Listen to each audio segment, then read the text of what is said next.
Tripoli, et il s'en prend à Nicolas Sarkozy, qui, je vous le rappelle, a été le premier chef d'État à soutenir une zone d'exclusion aérienne avec des frappes ciblées. On écoute Mouammar Kadhafi.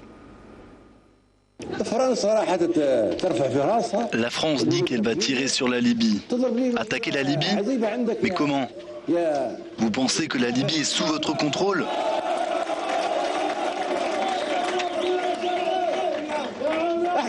On va vous tirer dessus, On vous a battu en Algérie et au Vietnam.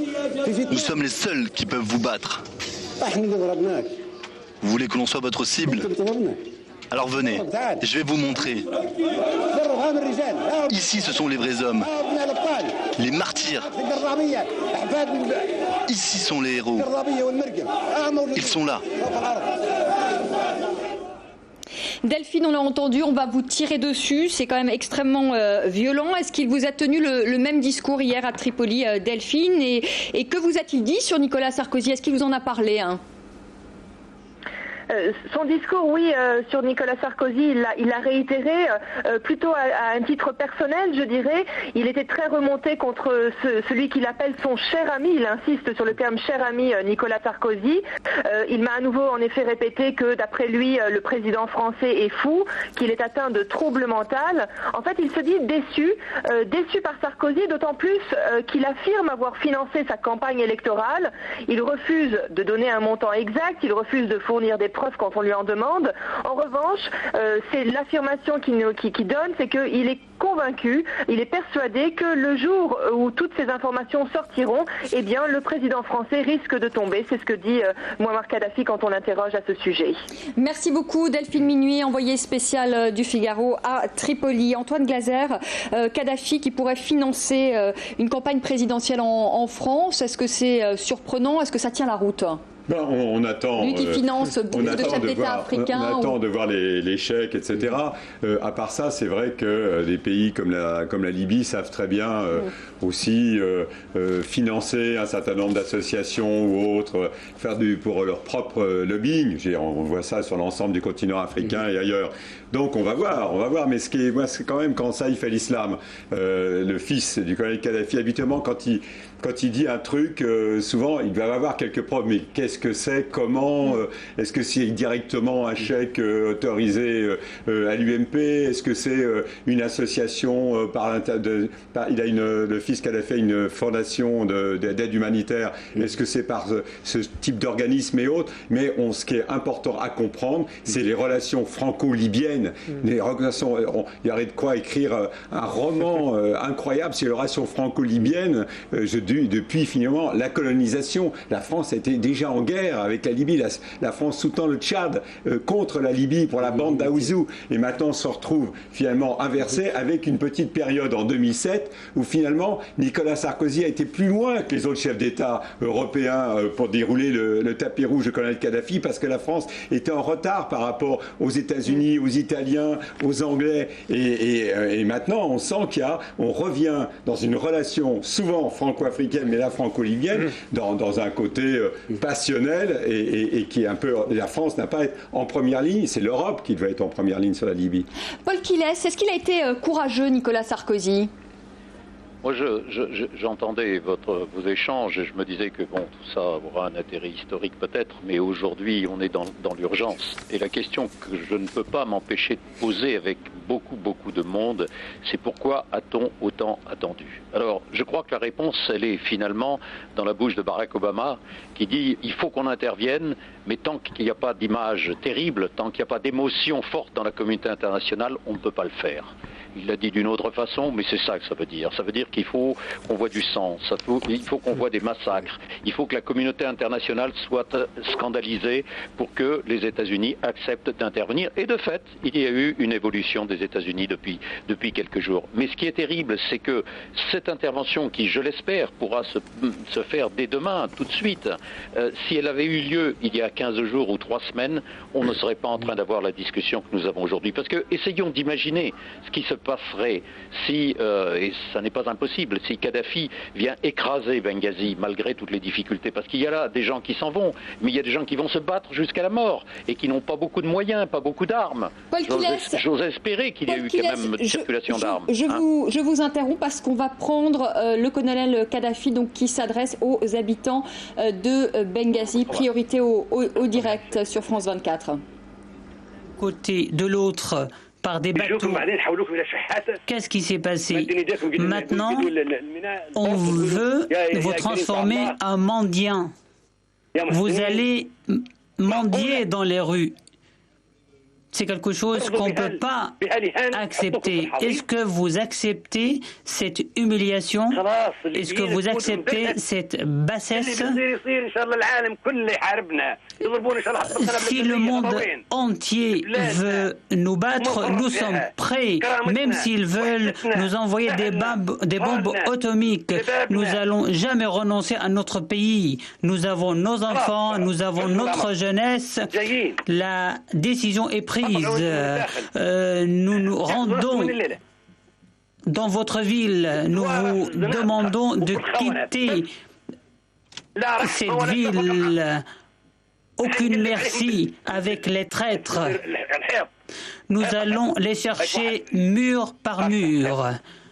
Nous allons les chercher personne par personne. Allez, prenez la fuite. Ceux qui prennent la fuite, qu'il aille au diable.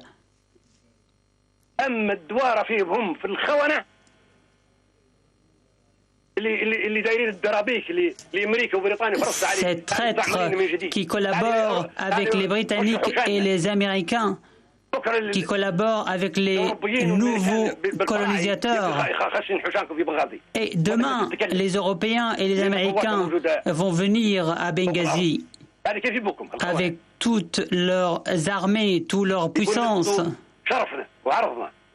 Pourquoi vous faites ça? C'est notre honneur qui est humilié, qui est touché. Ces criminels dans cette ville, ces anciens bandits, ces anciens criminels, assassins qui sont dans cette ville, ces personnes qui ont été armées pour qu'ils combattent à leur côté. J'ai reçu des milliers de coups de fil des familles de Benghazi, tous demandaient de l'aide. Nous arrivons pour vous aider. J'ai entendu votre appel et j'arriverai pour vous libérer, pour vous aider. Cette mascarade doit prendre fin. Nous y sommes. Il nous reste quelques heures. Nous sommes un pays très très riche.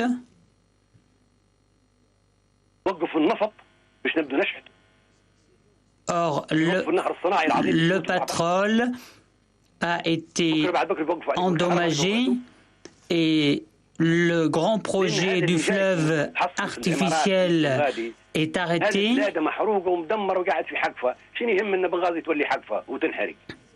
Il y a beaucoup de puissances qui se moquent de la ville de Benghazi. Cette ville, si elle est détruite ou pas, ils s'en foutent complètement.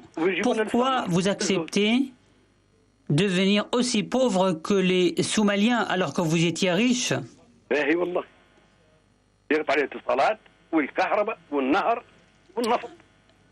Dans le passé, il y a eu l'électricité, le grand fleuve artificiel, tout ça est détruit. Aujourd'hui, notre honneur à Benghazi est entaché. Quelle honte! Et c'est le Qatar qui a joué un rôle là-dessus. Quelle honte!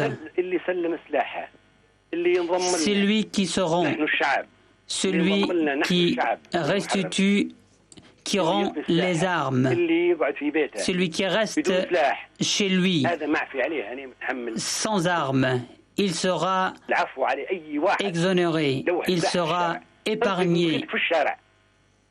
Celui qui a des armes, il peut les laisser dans les rues. Il sera amnistié.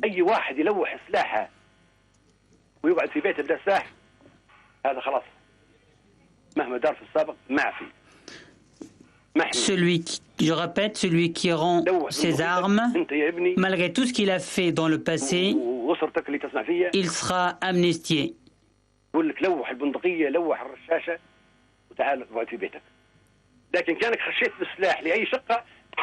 Mais si vous gardez votre arme, votre mitrailleuse avec vous dans votre maison, votre appartement, nous allons vous chercher partout.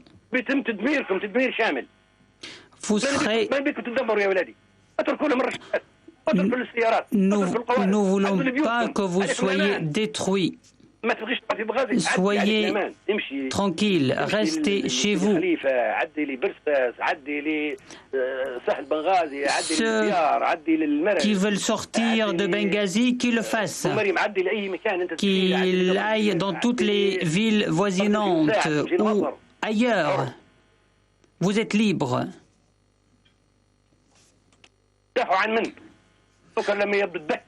Qui vous défendez?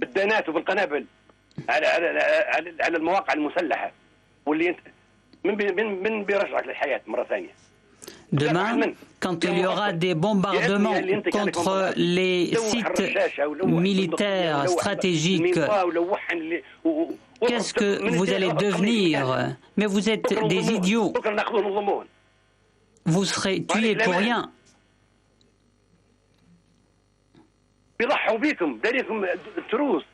Vous êtes sacrifiés dans cette affaire.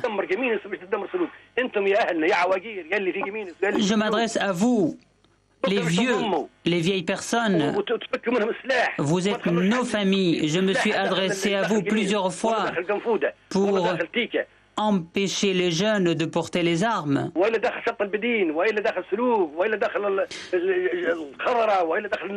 Dans tous les quartiers, toutes les régions de cette ville, toutes les grandes portes de cette ville, dans toutes les portes de Benghazi, toutes ces portes doivent être évacuées à partir de cette nuit pour sauver leur vie. Tous ceux qui sont sur ces portes doivent les évacuer. Nos enfants ont été, comme je l'ai dit dans le passé, manipulés. Les grands manipulateurs sont ceux qui sont venus de l'extérieur, qui veulent détruire notre pays. Avec ceux-là, nous n'aurons aucune merci. Nous allons les traiter sans merci, sans compassion, sans pitié. Voilà, vous avez pu suivre en direct une partie donc de l'allocution du colonel Kadhafi qui s'exprimait en direct sur la radio libyenne, et ce alors que ses troupes s'approchent de Benghazi. Le colonel Kadhafi, Antoine Glaser, qui a dit qu'il allait attaquer Benghazi ce jeudi soir, alors que le Conseil de sécurité de l'ONU sera réuni au même moment à New York. En tout cas, il a l'air d'être très informé parce qu'il commence déjà à dénigrer le Qatar, alors qu'on sait le Qatar est l'un des pays qui pourrait participer finalement à une attaque sur la Libye et un renforcement des insurgés de Benghazi. Mais on sent bien quand même qu'il s'adresse à la population de Benghazi. On sent bien qu'avant l'attaque, on sent bien on le sent beaucoup moins sûr de lui que finalement au cours de ces derniers jours. On a l'impression qu'il sait que Benghazi, d'abord, c'est vraiment le fief rebelle qui a résisté à plusieurs reprises malgré les milliers de morts qu'il a pu commettre et les tueries qu'il a pu avoir au cours des dernières années. Mais on sent qu'il s'adresse à Benghazi parce que il sait quand même 1 million d'habitants, qui est toute une population. Il sait que ça va pas être simple. À part ça, c'est l'antième, c'est la logorée habituelle, anti-impérialiste et autres. Finalement, Kadhafi n'a pas changé, malgré tout le business, malgré l'ouverture, comme ça en 2003. C'est marrant parce que ce discours, on aurait pu l'entendre il y a 10 ans, il y a 20 ans et depuis 40 ans au pouvoir, c'est voilà les impérialistes et autres. Et en plus, maintenant, ça va être des pays comme le Qatar qui vont être ciblés. Mais il ne faut pas s'étonner, il est dans une psychorigidité et chacun connaît la dramaturgie de cet homme. Mais moi, je pense que la logomachie dont on vient d'entendre un bout, c'est d'abord, il y a cette guerre psychologique qu'il mène, et je pense que les médias gonflent la voilure de Kadhafi.